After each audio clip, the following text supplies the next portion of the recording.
Hello. This video will discuss a HDA I made. It's a smart blend shape.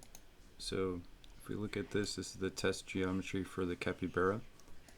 Here's the capybara, and I just put a mountain on there, so you can see it looks kind of crazy. So right now, if you just do blend shape, for example, connect this there, here, and this is the only control that's set up right now. So maybe we want more control than that. So delete that. I'll type CFX smart blend shape is the HDA made. Put it here. The first input up to the original geometry, and then the second will be the deformed geo. And here we go. So right now we're just going to see it fully deformed. So first we're going to select our points.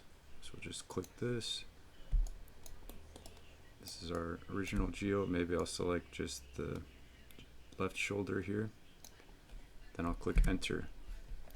So there we go. We already got an isolated blend shape, but you could see with just a regular blend shape without fall off control, it's pretty harsh transition between the two different geos. If you also wanted to just quickly invert that group, we could invert it. So we have a really clean shoulder, but everything else is morphed.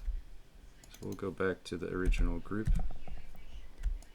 And from there we could add a blur to this area. So we could increase that. So already that's looking a lot better. So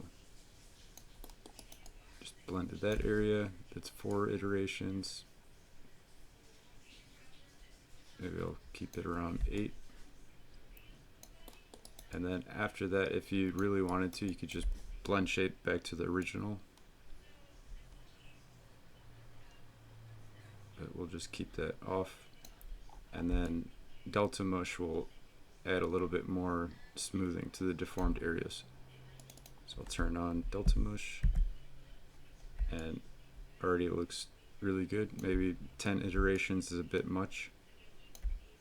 So maybe 5 iterations, and then we could turn that off, and you could see the difference with the delta mush added. So I'll put that back on. So there we go.